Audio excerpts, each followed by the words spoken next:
3 p.m. here in Cairo. Time for the news bulletin. My name is Amal Mukhtar. I have all the pleasure to be joined with my dear colleague Reem Tamer. Hello, Reem. Hello, Amal. Good afternoon, dear viewers. We start right away with the headlines. President Fattah al-Sisi meets Prime Minister Mustafa Madbouli and ministers to discuss strategic food supplies. Lebanese president affirms that Lebanon's sovereignty and territorial integrity is unnegotiable.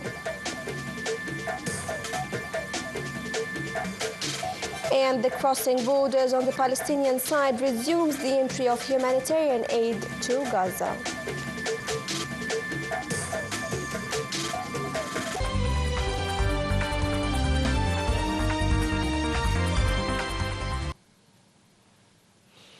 Welcome back. The news in detail. President Fattah al-Sisi received Prime Minister Mustafa Madbouli, Minister of Local Trade and Supplies Dr. Sharif Farouk, Chief of the Military's Financial Affairs Authority Lieutenant General Ahmed El-Shazli, and the Executive Director of Egypt Future Authority for Sustainable Development Brigadier General Baha El-Ghannam. The presidential spokesman said that the meeting have discussed strategic stocks of food supplies in coordination with the Egypt Future Authority. He said the meeting stressed the need to provide safe amounts of various food commodities, continuing with efforts to raise strategic reserves, especially with the approach of the holy month of Ramadan. He also said that during the meeting, President al-Sisi stressed the necessity of guaranteeing that goods are available at affordable costs and that presidential initiatives are implemented to serve the most needy brackets.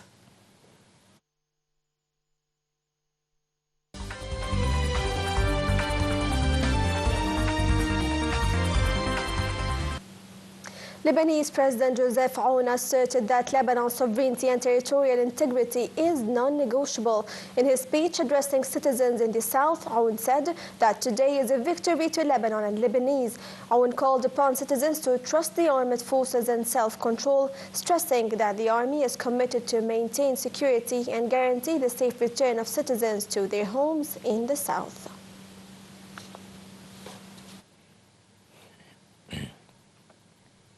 Lebanon's health ministry said that Israeli forces killed 3 people and wounded 31 others trying to return to homes in South Lebanon, where Israeli troops remained on the group after a deadline for their withdrawal passed on Sunday.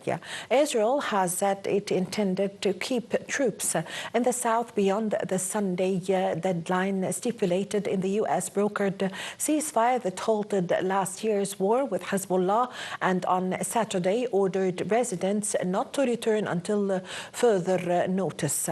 The deal stipulated that Israeli forces should withdraw from the south as Hezbollah's weapons and fighters were removed from the area, and the Lebanese army deployed within a 60-day period which ended on Sunday morning.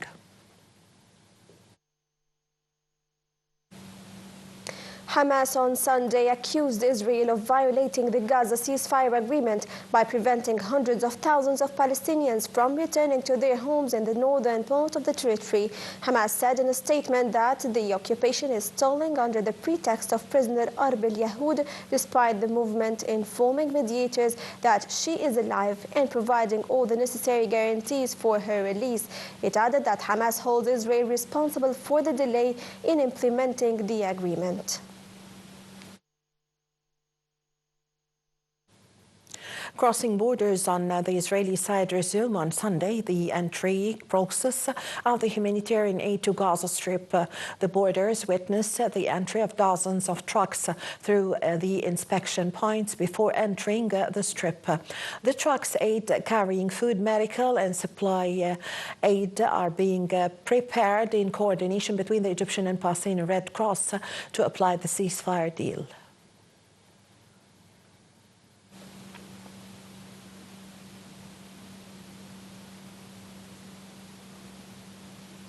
U.S. President Donald Trump said he has instructed the U.S. military to release a hold imposed by Democratic former President Joe Biden on the supply of 2,000-pound bombs to Israel. Biden had put the hold on the delivery of those bombs due to concern over the impact they could have on the Palestinian civilian population, notably in Gaza's Rafah, during Israel's genocide war in the Palestinian enclave. One 2,000-pound bomb can rip through thick concrete and metal, creating a wide blast radius. Washington has announced assistance for Israel worth billions of dollars since the Israeli genocide war began. Protesters have unsuccessfully demanded an arms embargo. Israel's genocide war in Gaza has killed more than 47,000 Palestinian civilians, displaced nearly all of the Gaza's population, and caused a hunger crisis.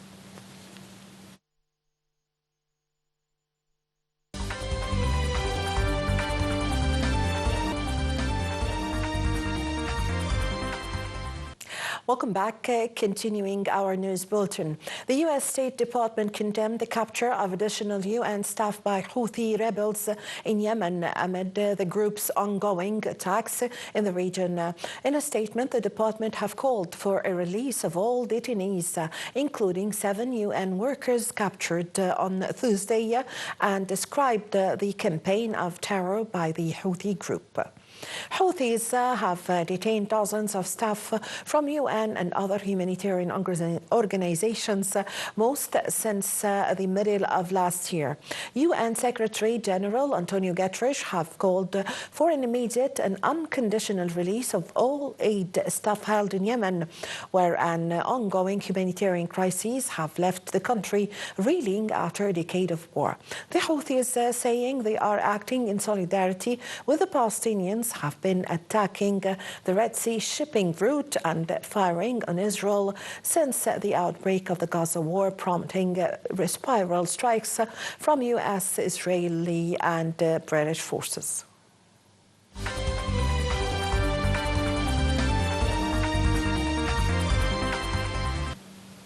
The Ukrainian air defenses said on Sunday that its forces downed 50 of 72 drones launched by Russia overnight. It said that 9 drones were lost in reference to Ukraine's use of electronic warfare to redirect Russian drones, while 1 is still in Ukrainian airspace. Military and civilian authorities have not yet reported casualties or damages.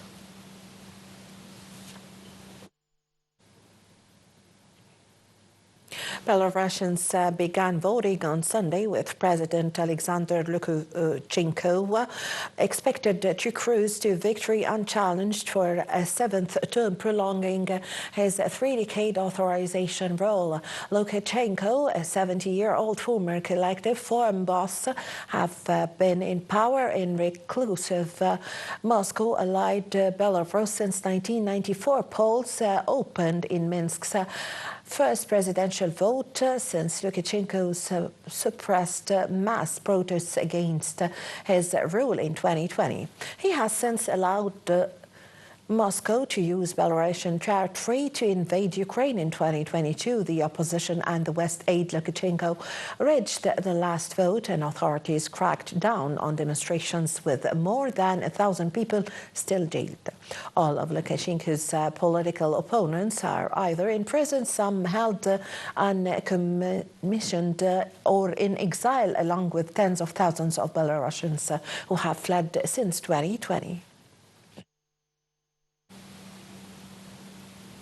North Korea conducted a strategic cruise missile test, describing it as a test fire of an important weapon system. North Korea's state media KCNA reported on Sunday that leader Kim Jong-un oversaw the test. KCNA added that the underwater-to-surface strategic cruise missiles traveled 1,500 kilometers and flew between 7,507 and 7,511 seconds before hitting their targets. The cruise missile test came as U.S. President Donald Trump said during an interview that he would reach out to Kim again after the two developed a working relationship in Trump's first term.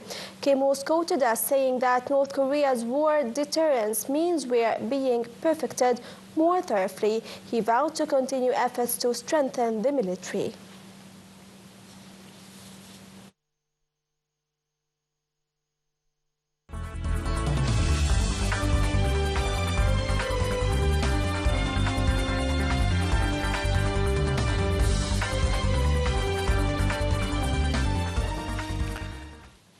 Now with the economy news, a General Authority for Investment and Free Zones hosted today a Sudanese business delegation with attendance of the authority's Executive Chief Hussam Heiba and the Sudanese Ambassador to Cairo. Heiba called on the Sudanese business community to pump more investments in southern Egypt free zones. Meanwhile, the Sudanese ambassador stressed the importance of benefiting from the geographic and historic bond between the two countries to enhance the trade and investment cooperation.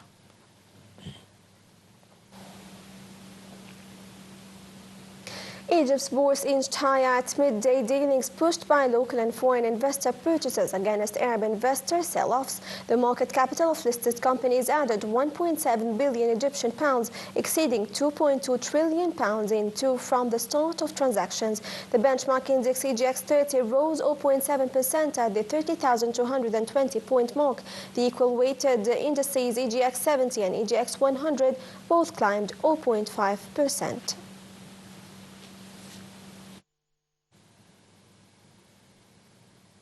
Saudi Minister of Economy and Planning Faisal Ali Brahim said today that the kingdom and the Organization of Petrol Exporting Countries aim to achieve a long-term stability in the oil market.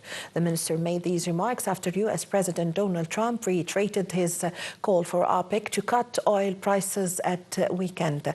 The organization, along with other oil producers, including Russia, known as OPEC Plus, clarified that it only aims at increasing oil production as next April after many delays due to the slowing demand.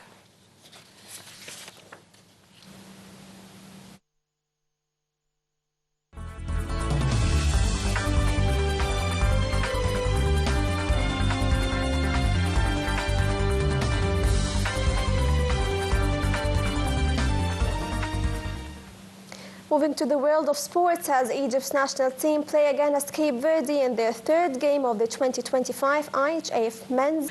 Well, with this, my dear viewers, we come to the end of our news bulletin. My name is Amal Mukhtar.